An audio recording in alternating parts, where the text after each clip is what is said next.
Hi friends, అందరికీ నమస్కారం. Welcome to Padma power channel. Friends చూడండి ఫ్రెండ్స్, ఈరోజు మనం గుత్తి వంకాయ కూర ఎలా చేసుకోవాలా అనేది చూద్దాం. చాలా ఈజీ మెథడ్, ప్రతి ఒక్కరూ తినచ్చు. అంత ఈజీగా ఉంటుంది, ఎటువంటి మసాలాలు లేకుండా ఈజీ మెథడ్. కావాల్సిన పదార్థాలు చూడండి ఫ్రెండ్స్: ఉప్పు, ఆవాలు, సాంబార్ పౌడర్, చిల్లీ పౌడర్, వేరుశనగలు, నూనె. తర్వాత చూడండి, ఆనియన్స్ కట్ చేసి పెట్టుకున్నాను, కరివేపాకు, కొత్తిమీర, బెల్లం కంపల్సరీ వాడుకోవాలి ఫ్రెండ్స్, పసుపు, చింతపండు. చూడండి, వంకాయలు ఇలా కట్ చేసుకున్నాను నేను, ముందుగా కట్ చేసుకొని ఉప్పు నీళ్ళల్లో వేసుకున్నాను ఫ్రెండ్స్. అన్నీ ఒకే సైజు ఉండాలి ఫ్రెండ్స్, చిన్న చిన్నవి అయితే బాగుంటుంది. నేను ఆన్లైన్లో బుక్ చేశాను, ఎలా అంటే అలా వచ్చేసాయి. ఇంకా పర్వాలేదు కదా అని వీడియో తీస్తున్నాను. చూడండి, హాఫ్ ఆనియన్సే వేసుకోవాలి. కొద్దిగా కొత్తిమీర, కొద్దిగా కరివేపాకు మనం కట్ చేసుకుని హాఫ్ ఉంచుకుంటే తర్వాత మనము ఆయిల్లోకి వేసుకుందాం ఫ్రెండ్స్. చూడండి, ఉప్పు, పసుపు, sambar powder friends. Sambar powder నేను ఇంట్లోనే చేసుకుంటాను. కొద్దిగా మేము తక్కువ మిరపకాయలు వేసుకుంటాము, అందువల్లనే నేను అది చిల్లీ పౌడర్ కూడా తీసుకున్నాను.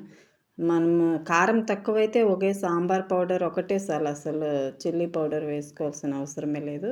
వేరుశనగలు వేయించి నేను పౌడర్ చేసి పెట్టుకుంటాను ఫ్రెండ్స్ ముందుగానే. ఒకేసారి సరిపడినంత కొద్ది ఎక్కువగానే వేయించి పౌడర్ చేసి పెట్టుకుంటాను. చూడండి, ఇలా పౌడర్ చేసి పెట్టుకుంటే మనకి ఎప్పుడు అవసరమో అప్పుడు ఈజీగా వాడుకోవచ్చు ఫ్రెండ్. ఈ గుత్తి వంకాయ కూరకి ఈ వేరుశనగలు అనేది మెయిన్. ఈ వేరుశనగల పౌడర్ వేసుకుంటే ఎక్స్ట్రా టేస్ట్ వస్తుంది, చాలా బాగుంటుంది.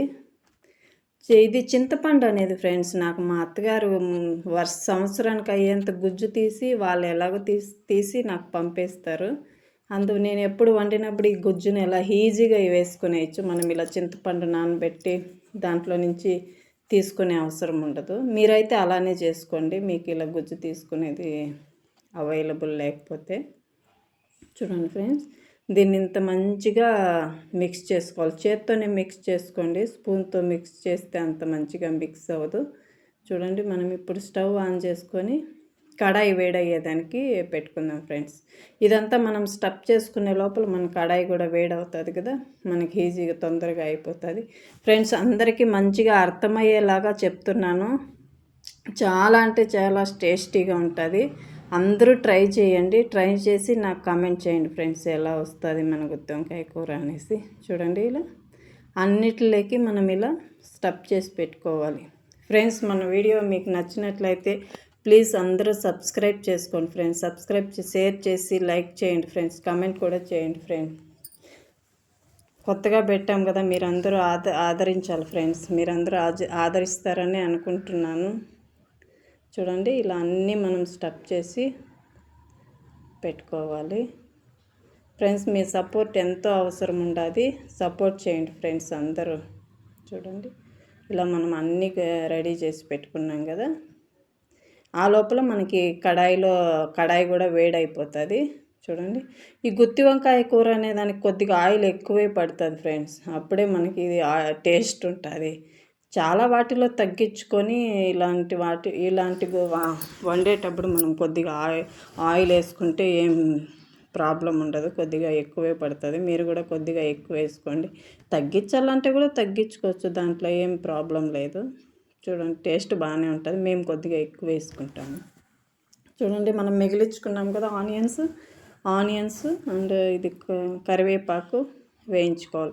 ఎప్పుడైనా నేను ఆనియన్స్లోకే పసుపు వేస్తాను ఫ్రెండ్స్, మీరు కూడా గమనించండి. నేను ఎప్పుడు ఏం చేసినా మనం ఆనియన్స్ వేసుకున్నప్పుడు పసుపు వేసుకుంటే కలర్ అనేది మారుతుంది. అట్ ద సేమ్ టైం మనకి స్మెల్ అనేది కూడా బాగా వస్తుంది. పసుపు వేసినప్పుడు ఆయిల్ ఏమంటే ఎంత గమ్మని స్మెల్ వస్తుంది కదా, అందువల్లనే ఎప్పుడు నేను మన ఆనియన్స్లోకి పసుపు వేసేస్తాను. చూడండి, మనం స్టఫ్ చేసి పెట్టుకున్నాం కదా, అన్నీ వంకాయలంతా ఒకేసారి ఇలా వేసుకోవాలి. చూడండి, అన్నీ ఇలా వేసుకొని దీన్ని మిక్స్ చేసుకొని ఒక 10 నిమిషాలు వదిలేయాలి ఫ్రెండ్స్, కవర్ చేసుకొని. మనకి ఆ మిగిలింది కదా, మనం ఆ స్టఫింగ్ది పౌడరు అది కూడా దీంట్లోకి వేసేయాలి ఒకేసారి. చూడండి, వేసేసి ఇలా మిక్స్ చేసుకొని పెట్టుకోవాలి ఫ్రెండ్స్.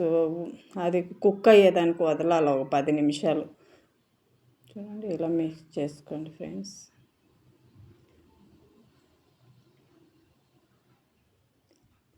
ఆయిల్ ఎక్కువ అవుతుంది అలా ఏమనుకోకండి ఫ్రెండ్స్. ఈ గుత్తి వంకాయ కూర అనేది కొద్దిగా ఆయిల్ వేసుకుంటేనే టేస్ట్ వస్తుంది. చూడండి ఇప్పుడు 10 మినిట్స్ ఇలా మూత పెట్టి వదిలేద్దాం. 10 మినిట్స్ తర్వాత చూద్దాం ఎలా అవుతుంది మనకు. చూస్తారా 10 మినిట్స్ తర్వాత ఇలా వచ్చింది. ఇలా వచ్చినా ఒకసారి మనం మిక్స్ చేసుకొని చూడండి ఇలా మిక్స్ ఎంత కలర్ చేంజ్ అయింది కదా. ఇప్పుడు హాఫ్ కుక్ అయి ఉంటుంది ఫ్రెండ్స్. ఇప్పుడు హాఫ్ కుక్ అయిన తర్వాత మనం ఇలా వాటర్ వేసుకోవాలి, సరిపడినంత వాటర్ వేసుకొని ఇంకోసారి తిప్పుకొని ఇప్పుడే చెక్ చేసుకోండి ఫ్రెండ్స్, ఉప్పు అంతా ఏమైనా సరిపోయిందా లేదా అని. స్టవ్ హై చేసేసి తర్వాత మళ్ళీ కవర్ చేసేద్దాం. ఇంకో 10 మినిట్స్ కవర్ చేసి చూసారా 10 మినిట్స్ అయిన తర్వాత ఎంత మంచిగా వచ్చింది ఫ్రెండ్స్. ఆయిల్ ఎక్కువ ఉందని అనుకోకండి. మనం మన కుక్ అయింది ఎలా తెలుస్తుంది అంటే ఈ ఆయిల్ బయట వచ్చినప్పుడే తెలుస్తుంది. చూడండి ఇప్పుడు లాస్ట్లో మనం కొత్తిమీరతో గార్నిష్ చేసుకొని అంతే అయిపోయింది. ఇంక సర్వ్ చేసుకోవచ్చు ఫ్రెండ్స్. చపాతీ కానీ జొన్న రొట్టెలకి దేనిలోకైనా ఇది చాలా టేస్టీగా ఉంటుంది. అందరూ వండుకోండి, ట్రై చేయండి మన గుత్తి వంకాయ కూర ఫ్రెండ్స్. అందరికీ మళ్ళీ చెప్తున్నాను, మన వీడియో నచ్చినట్లయితే లైక్ చేయండి, షేర్ చేయండి, సబ్స్క్రైబ్ చేసుకోండి ఫ్రెండ్స్. తప్పకుండా ట్రై చేసి కామెంట్ చేయండి. Thank you so much.